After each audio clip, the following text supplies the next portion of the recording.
Good afternoon મિત્રો,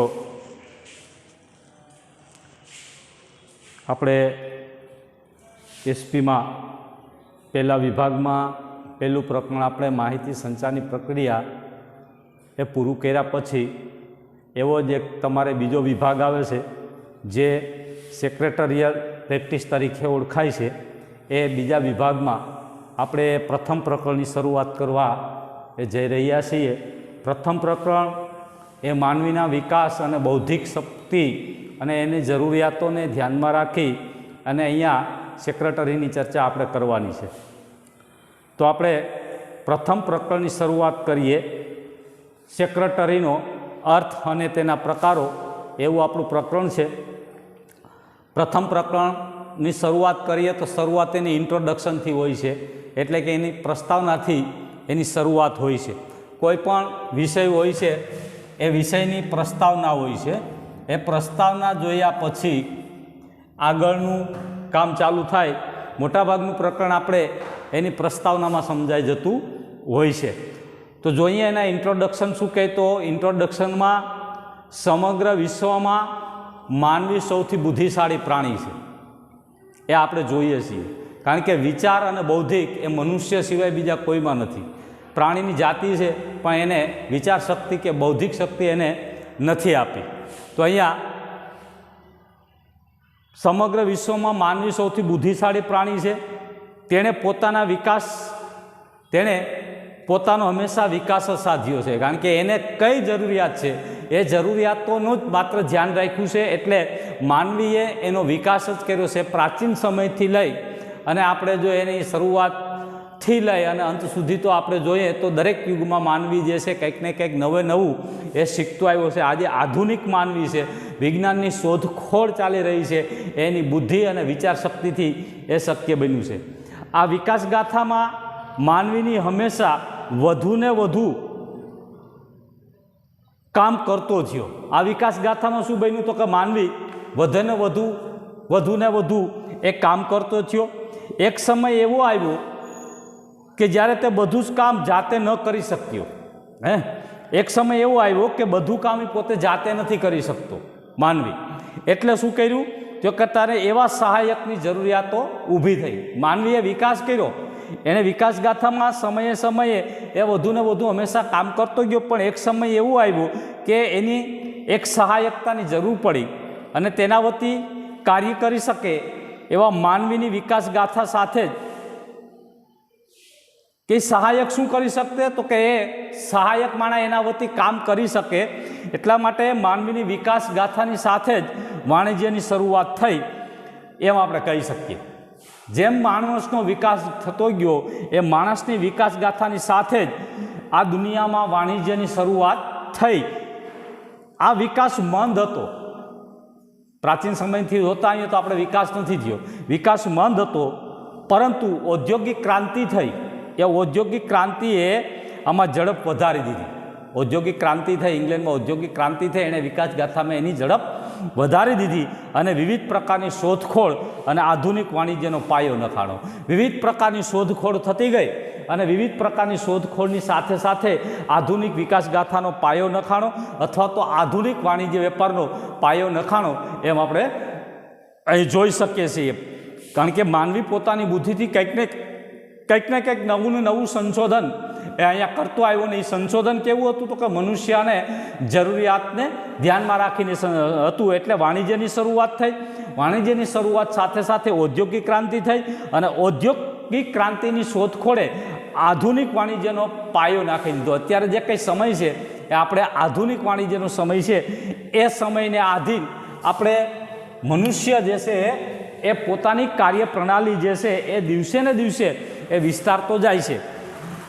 આધુનિક વાણિજ્યની શરૂઆત એ વ્યક્તિક માલિકીથી થઈ. આધુનિક વાણિજ્ય જે આવ્યું એ એક વ્યક્તિથી શરૂઆત થઈ. એટલે કે વ્યક્તિક માલિકીથી એની શરૂઆત થઈ. ત્યારબાદ ભાગીદારી પેઢી આવી, વ્યક્તિ માલિકી આવી, ત્યાર પછી ભાગીદારી પેઢી આવી, ભાગીદારી પછી કંપની આવી, કંપની પછી સહકારી મંડળીઓ થઈ, સહકારી મંડળીઓ પછી સંયુક્ત સાહસો અસ્તિત્વમાં આવ્યા. આવું બધું ધીરે ધીરે એ અસ્તિત્વમાં આવતું ગયું. શરૂઆતમાં શું આવ્યું તો કે વૈયક્તિક માલિકી થઈ. વ્યક્તિની માલિકી થઈ. ત્યાર પછી શું આવ્યું? ભાગીદારી પેઢી આવી, વૈયક્તિક માલિકી. પહેલાં શું આવ્યું? તો કે વૈયક્તિક માલિકી. જેમ જેમ સમય પસાર થતો ગયો એમ એમ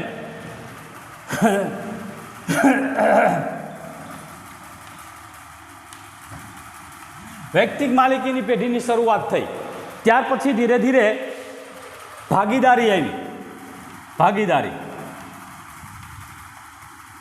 ભાગીદારી પેઢી આવી. જેમ જેમ સમય પસાર, પહેલાં શું આવ્યું? તો કે વૈયક્તિક માલિકી, એક વ્યક્તિ જે છે એનો માલિક બન્યો. ધીરે ધીરે એ વાણિજ્યમાં બદલાવ આવતો ગયો. કે ભાગીદારીની શરૂઆત થઈ અને ભાગીદારી પેઢી એ કંપનીને જન્મ આપ્યો. કંપની આવી, સહકારી મંડળીઓ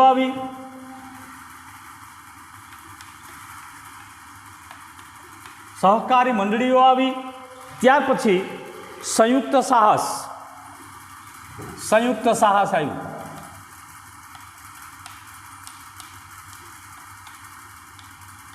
સંયુક્ત સાહસ એટલે આમ તો શું કહીએ? તો કે સરકાર અને ખાનગી એ બે એકસાથે જ્યારે કામ કરતા હોય ત્યારે એને સંયુક્ત કહે. એટલે સંયુક્ત સાહસ આવ્યું.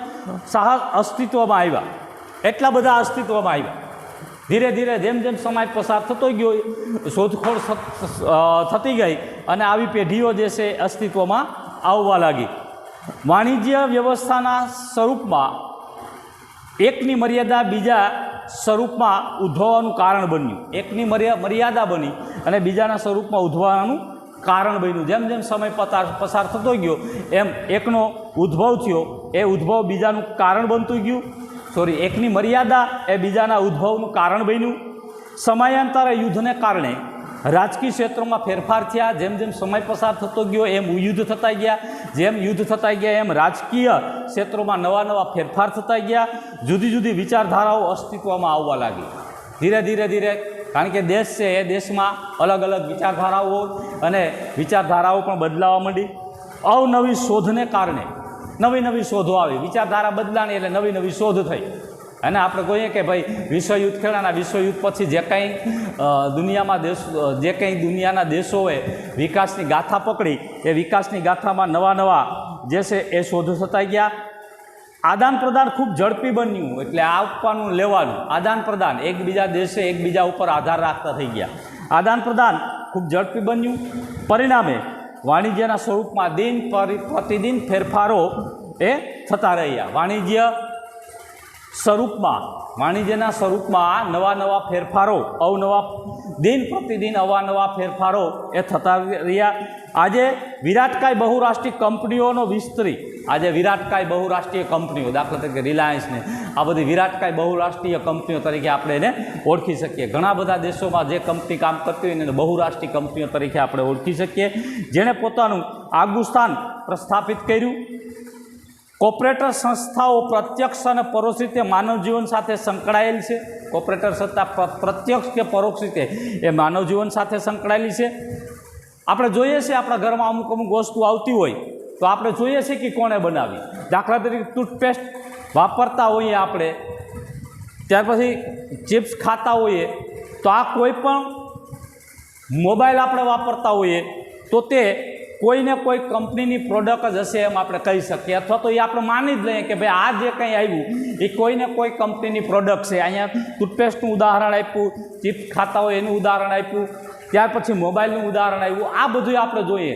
આપણા ઘરમાં ફ્રીજ હોય, વોશિંગ મશીન હોય, ત્યાર પછી બીજી અન્ય ઇલેક્ટ્રોનિક આઇટમ હોય, બીજી આપણે ટીવીની ખરીદીઓ કરતા, આ કોઈને કોઈ કંપની જે છે બનાવતી હોય છે. એટલે એક કોઈને કોઈ કંપનીની પ્રોડક્ટ હોય છે એ આપણે જાણવા મળે છે. તો આ કઈ રીતે બને? તો કે આવી કંપનીઓ જે આવે છે અને એ પ્રોડક્ટ બનાવે છે અને ગ્રાહકો સુધી એ પહોંચાડે છે. તો આવી કંપનીઓમાં મૂડી રોકનાર ખરા માલિકો તો, અને આવી કંપનીઓમાં જે મૂડી રોકાણ કરે એ ખરા માલિકો તો એના શેર હોલ્ડરો જ છે. કારણ કે કંપનીએ એના શેર ખરીદી કર્યા હોય છે. બરાબર? શેર હોલ્ડરો.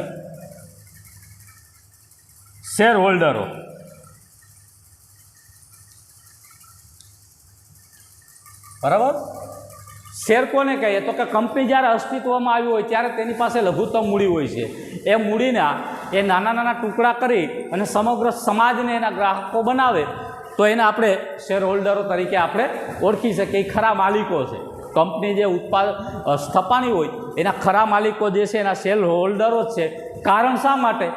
તો કે જેઓ દેશના દૂર દૂર વિસ્તારમાં પથરાયેલા છે, બધાય માત્ર ભારતના છે કે માત્ર ગુજરાતના છે કે એમ નહીં, પણ સમગ્ર દુનિયામાંથી લોકો શેર ખરીદી કરે. માની લો કે રિલાયન્સ કંપની છે, તો રિલાયન્સ જ્યારે શેર બહાર પાડે તો માત્ર એકલા ગુજરાતના લોકો નથી ખરીદી કરતા કે નથી એકલા ભારતના લોકો ખરીદી કરી શકતા, વિદેશના લોકો પણ હોઈ શકે. એટલે દૂર દૂર એ લોકો ફેલાયેલા હોય છે. જેઓ દેશના દૂર દૂર વિસ્તારોમાં પથરાયેલા છે.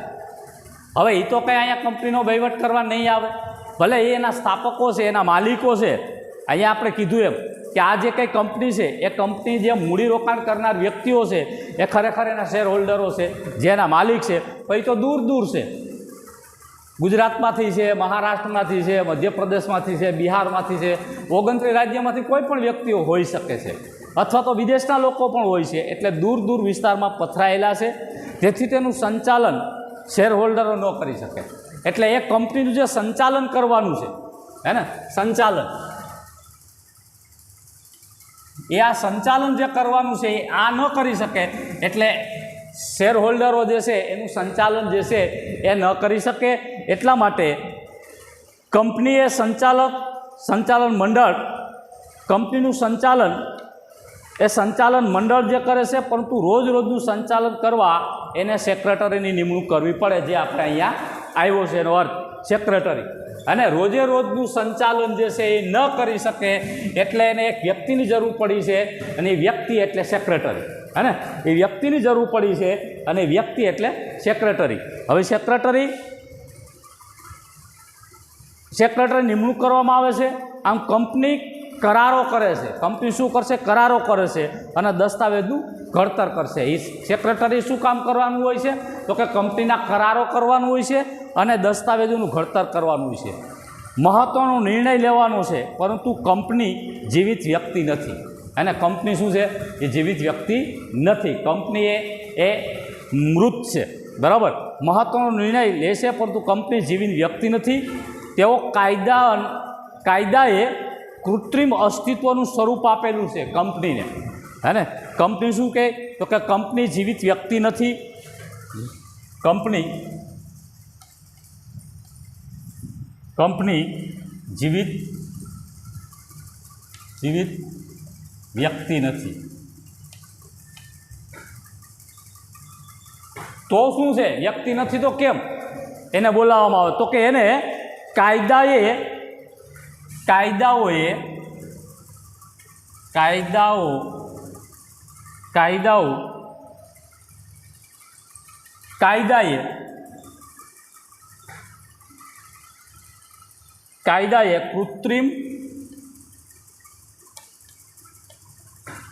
કૃત્રિમ વ્યક્તિત્વનું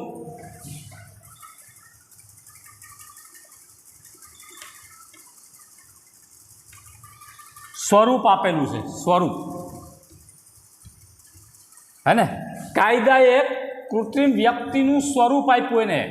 એ જીવિત વ્યક્તિ નથી. કંપની છે, માની લો કે રિલાયન્સ જે છે એનું નામ આપણે લઈએ, પણ એ જીવિત વ્યક્તિ નથી. એને કાયદા દ્વારા એને નામ આપવામાં આવ્યું છે, સ્વરૂપ આપવામાં આવ્યું છે. કાયદા દ્વારા એને સ્વરૂપ આપવામાં આવ્યું છે. તેથી બધા જ કાર્યોમાં સેક્રેટરી સામેલ હોય છે. એટલે આ કંપની જે છે એ જીવિત વ્યક્તિ નથી, એને કાયદાનું સ્વરૂપ આપ્યું છે. એટલે એને બધા જ કાર્યો માટે સેક્રેટરી નિમેલ હોય છે. એટલા માટે કંપની સંચાલનમાં સેક્રેટરીનું સ્થાન એ અગત્યનું છે. એટલે આ જે કંપનીનું સંચાલન છે, એ કંપનીના સંચાલનમાં સૌથી અગત્યનું સ્થાન જો કોઈ હોય તો એ છે એના સેક્રેટરીનું. સેક્રેટરીનું સ્થાન જે છે એ ખૂબ અગત્યનું છે. ભારતની આઝાદી પછી, આપણે જ્યારે આઝાદ થયા ત્યારે, આઝાદી પછી 1956માં કંપની ધારો અસ્તિત્વમાં આવ્યો, હે ને. 1956માં કંપની ધારો અસ્તિત્વમાં આવ્યો.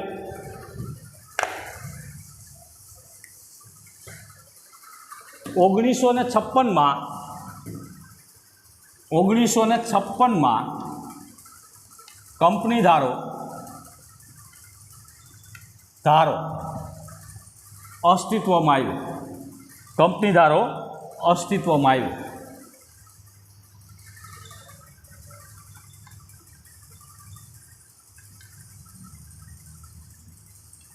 ધારો મતલબ કાયદો. 1956માં કંપની ધારો અસ્તિત્વમાં આવ્યો છે. અસ્તિત્વમાં આવ્યો અને તેમાં ઉત્તરોત્તર સુધારા વધારા કરવામાં આવ્યા અને જેમ જેમ સમય પસાર થતો ગયો એમ એમમાં સુધારા વધારા થયા અને 2013માં નવો કંપની ધારો અસ્તિત્વમાં આવ્યો. 2013માં નવો કંપની ધારો અસ્તિત્વમાં આવ્યો. નવો કંપની ધારો અસ્તિત્વમાં આવ્યો. આ પુસ્તકમાં કંપની ધારામાં થયેલ 29/5/2015 સુધીના ફેરફારોનો સામેલ કરવામાં આવ્યા છે. એટલે આ રીતે ધીરે ધીરે એ સેક્રેટરી જે છે એ અસ્તિત્વમાં આવ્યા છે અને આ રીતે એનું ઇન્ટ્રોડક્શન આપણે આપી શકીએ હે ને. ધીરે ધીરે જેમ જેમ સમય પસાર થતો ગયો એટલી માંથી પસાર થતા ગયા અને એ પસાર થતાં છેલ્લે સેક્રેટરીમાં આવ્યા. 1956માં એનો કાયદો અસ્તિત્વમાં આવ્યો અને 2013માં એ નવી કંપની ધારો એ અસ્તિત્વમાં આવ્યા. એમાં સેક્રેટરીનું સ્થાન એ ખૂબ અગત્યનું આપ્યું. એટલે આ રીતે હવે આપણે જે જોવાનું છે એ સેક્રેટરીનો અર્થ જેની આપણે ચર્ચા કરવાની છે. એ સેક્રેટરીના અર્થ જોઈએ આપણે તો સેક્રેટરી કોણ હોઈ શકે અથવા સેક્રેટરી શું હોઈ શકે એના ઉપર હવે આપણે ચર્ચા કરવાની છે. કોણ હોઈ શકે સેક્રેટરી? સેક્રેટરી કોણ વ્યક્તિ બની શકે અને સેક્રેટરીનું આર્થિક જગતમાં કેવું સ્થાન છે એ આપણે અહીંયા જોવાનું છે. જોઈએ આપણે સેક્રેટરીનો અર્થ. સેક્રેટરીનો અર્થ અને ત્યાર પછી એની વ્યાખ્યાની વાત કરશું હે ને. પહેલાં એનો અર્થ જોઈ લે પછી એને વ્યાખ્યાકિત રીતે આપણે કરીએ. તો સેક્રેટરી કોણ? સેક્રેટરી એટલે શું? તો પહેલાં રાજા મહારાજાઓ પણ એનો અંગત મંત્રીઓ રાખતા હતા. પહેલાં રાજા મહારાજાઓ પણ એમના અંગત મંત્રીઓ રાખવામાં આવતા હતા. એને આપણે સેક્રેટરીનું બિરુદ આપણે આપી શકીએ પ્રાચીન સમયમાં. સેક્રેટરી શબ્દ ગુજરાતી ભાષામાં અંગ્રેજીમાંથી લેવામાં આવ્યું છે. પહેલાં વાત તો એ કે આ સેક્રેટરી જે શબ્દ છે, સેક્રેટરી શબ્દ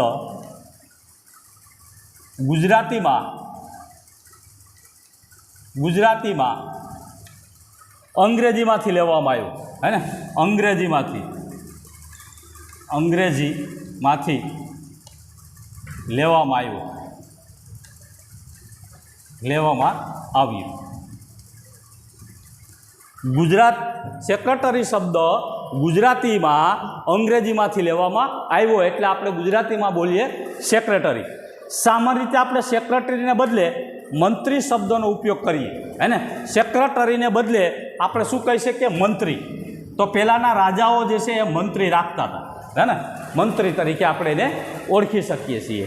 તો એને આપણે અહીંયા સેક્રેટરીને બદલે મંત્રી શબ્દનો ઉપયોગ કરીએ. મંત્રી એટલે અંગત, મદદનીશ, સચિવ, એને આપણે મંત્રી કહીએ. મંત્રી એટલે કોણ થાય? તો કે અંગત, મદદનીશ. મંત્રી એટલે શું? તો કે અંગત.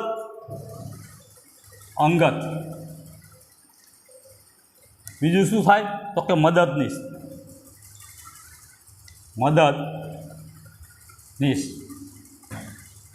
ત્રીજું શું થાય?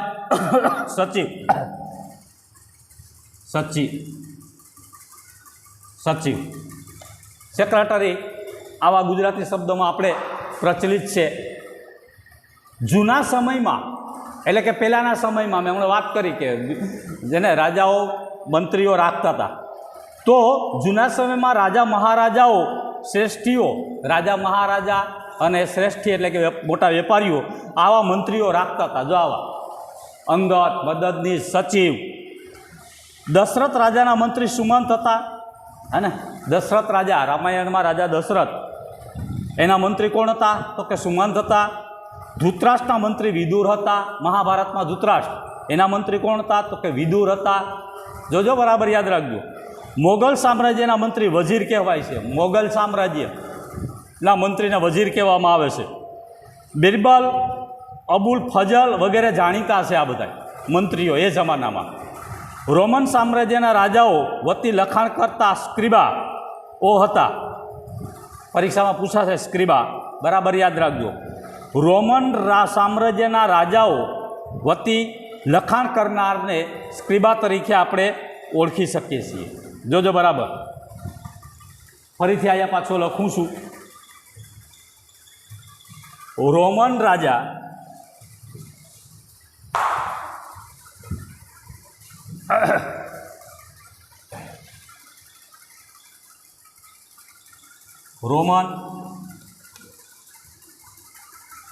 રોમન સામ્રાજ્ય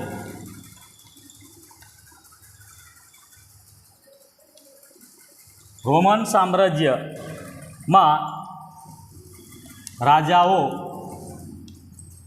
રોમન સામ્રાજ્યમાં રાજાઓ વતી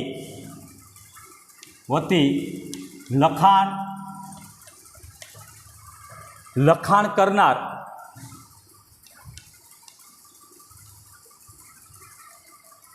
સ્ક્રિબા, બરાબર યાદ રાખજો. સ્ક્રિબા પરીક્ષામાં પૂછાશે. સ્ક્રિબા એટલે શું? તો કે રોમન રાજ્યમાં રાજાઓ વતી જે લોકો લખાણ કરતા એને સ્ક્રિબાઓ તરીકે ઓળખવામાં આવે છે. સેક્રેટરી શબ્દ મૂળ લેટિન શબ્દ સેક્રેટરિયલ માંથી ઉતરી આવ્યો છે. બરાબર યાદ જોજો. સેક્રેટરી શબ્દ મૂળ લેટિન શબ્દ સેક્રેટરિયલ માંથી ઉતરી આવ્યો છે.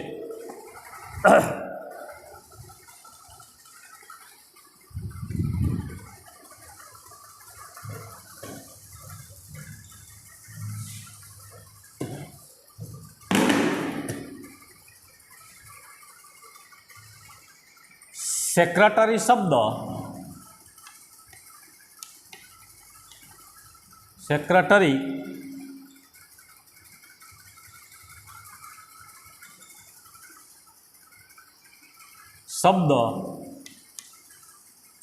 મૂળ લેટિન શબ્દ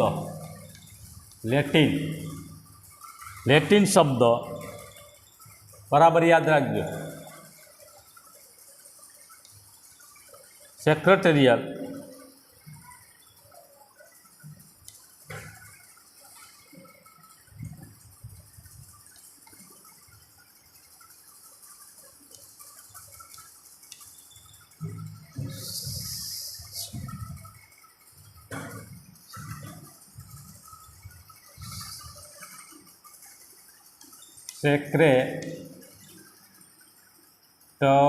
સેક્રેટરિયસ ઉપરથી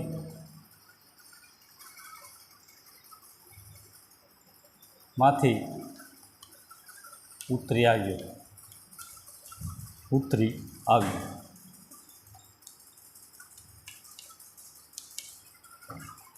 શાબ્દિક અર્થ, જેનો અર્થ ગુપ્ત રહસ્ય જાળવણી કરનાર એવો થાય છે. ગુજરાતીમાં એનો અર્થ થાય ગુપ્ત રહસ્ય જાળવણી. સેક્રેટરી અંગત મદદનીશ તરીકે કાર્ય કરે છે. માલિક વતી પત્રચાર કરે છે. અંગત રહસ્યોની જાળવણી કરે છે. સ્વાભાવિક રીતે જેના માટે કાર્ય કરે છે તેની અંગત બાબતો બીજાને એ કહેતો નથી. તો આ હતો સેક્રેટરીનો શાબ્દિક અર્થ. હવે એની આપણે વ્યાખ્યા જોઈએ. સેક્રેટરીની વ્યાખ્યા.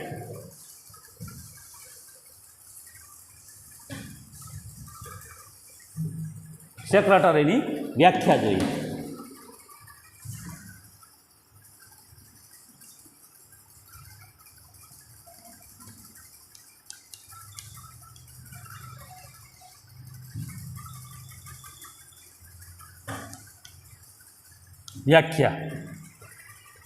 સેક્રેટરી સામાન્ય અર્થ પ્રમાણે સેક્રેટરી એવી વ્યક્તિ છે કે જે અન્ય વ્યક્તિ, મંડળી, કોર્પોરેશન કે જાહેર સંસ્થા વતી ખાનગી રહસ્યોની જાળવણી કરે, પત્ર વ્યવહાર કરે તેમજ દસ્તાવેજો, કરારો, દફતર રેકોર્ડ સંભાળે છે, તે ઉપરાંત તેને સોંપે આપેલ કાર્ય પણ કરે, એને સેક્રેટરી તરીકે આપણે ઓળખી શકીએ, અંગત વ્યક્તિ. ઓક્સફર્ડ ડિક્શનરી મુજબ સેક્રેટરી એટલે એવી વ્યક્તિ કે જે અન્ય વ્યક્તિ વતી લખાણનું કામ કરે, મહદઅંશે અન્ય વ્યક્તિઓ, મંડળી, કોર્પોરેશન, જાહેર સંસ્થા માટે પત્રવ્યવહાર કરવા, માહિતી રાખવી કે વિવિધ પ્રકારના ધંધાકીય વ્યવહારો કરવા માટે તેની નિમણૂક કરવામાં આવે છે. કંપની ધારા મુજબ કાયદેસરની લાયકાત ધરાવતી વ્યક્તિ જે કાયદા મુજબ વહીવટી ફરજો, અન્ય મંત્રીઓની ફરજો બજાવવા માટે નિમાયેલા હોય એને મંત્રી તરીકે આપણે ઓળખી શકીએ છીએ. આમ સેક્રેટરી યોગ્ય લાયકાત ધરાવતો હોવો જોઈએ. તો એના અર્થ છે આ રીતે આપણે આપી શકીએ છીએ. સેક્રેટરી એટલે એવી વ્યક્તિ, સેક્રેટરી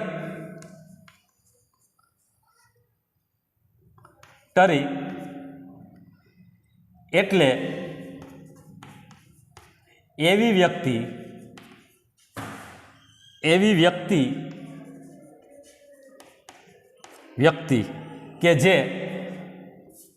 કે જે મંડળી,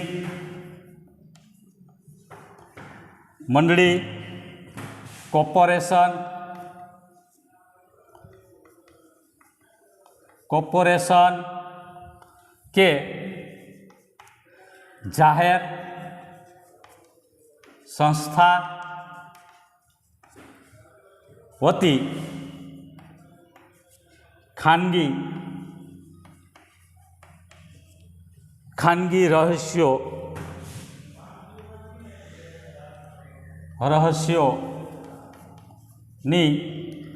જાળવણી કરે.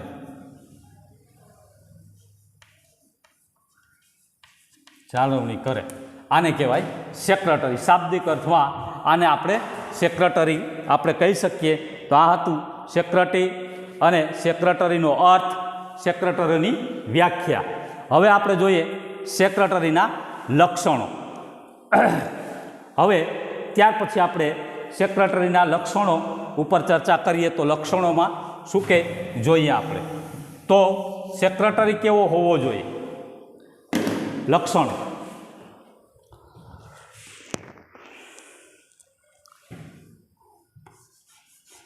સેક્રેટરીના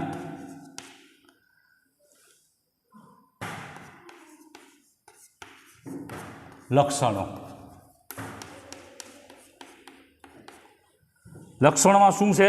તો કે એક, યોગ્ય લાયકાત ધરાવતો હોવો જોઈએ. યોગ્ય લાયકાત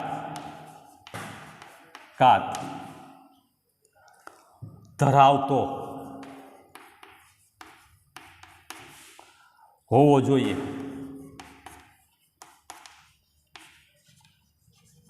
યોગ્ય લાયકાત ધરાવતો હોવો જોઈએ. જેના વતી કાર્ય કરે છે તેની અંગત બાબતો અને રહસ્યોની જાળવણી તે ગુપ્ત રાખે છે. બીજું, જેની વતી કાર્ય કરે છે તે તેની અંગત રહસ્ય બાબતો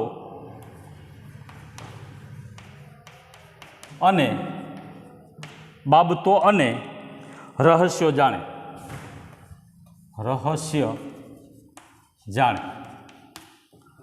ત્યારબાદ તેને જે કાર્ય સોંપવામાં આવે તે કાર્ય કરે. ત્રીજું, તેને જે કાર્ય સોંપવામાં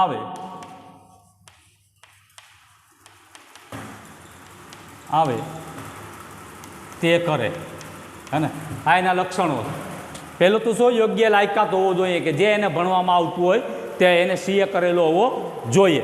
ત્યાર પછી જે વતી કાર્ય કરે છે તેની અંગત બાબત અને રહસ્યોની પણ એને જાળવણી કરવી જોઈએ, ક્યાંય લીક કરી શકે નહીં. એ બધી વસ્તુની એને જાણકારી રહસ્ય રાખવી પડે, ગુપ્ત રાખવી પડે.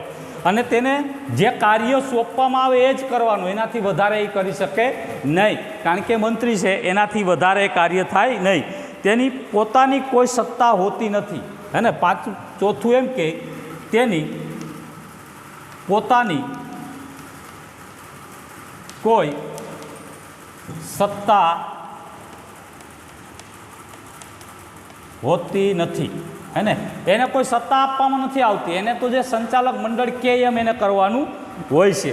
અને પાંચમું એમ કે સેક્રેટરીએ દસ્તાવેજો ઘડવામાં, કરારો કરવામાં મદદ થાય છે, માલિકી વતી પત્ર વ્યવહાર કરે છે. આ દસ્તાવેજો કરારોને યોગ્ય રીતે સાચવવાનું કામ પણ એનું હોય છે. અને સેક્રેટરી તરીકે એ જીવિત વ્યક્તિની જ નિમણૂક થઈ શકે. અને સેક્રેટરી કેવો હોય તો કે એ જીવંત વ્યક્તિ પણ જીવંત વ્યક્તિ જ હોઈ શકે છે. એટલે એક ભણેલ ગણેલ અને સીએ કરેલ માણસ જે છે એ સેક્રેટરી બને, મૃત વ્યક્તિ એમાં આવી શકે નહીં. એટલે આ હતું સેક્રેટરી, એની પ્રસ્તાવના, સેક્રેટરીનો અર્થ, સેક્રેટરીની વ્યાખ્યા અને સેક્રેટરીના લક્ષણો. અહીં સુધી આપણે આ પ્રકરણમાં જોયું છે. બીજા વિભાગનું પહેલું પ્રકરણ અહીં સુધી આપણે રાખીએ. નેક્સ્ટ આપણા આવતા પિરિયડ ઉપર એની હવે પછીની ચર્ચા કરશું. Thank you.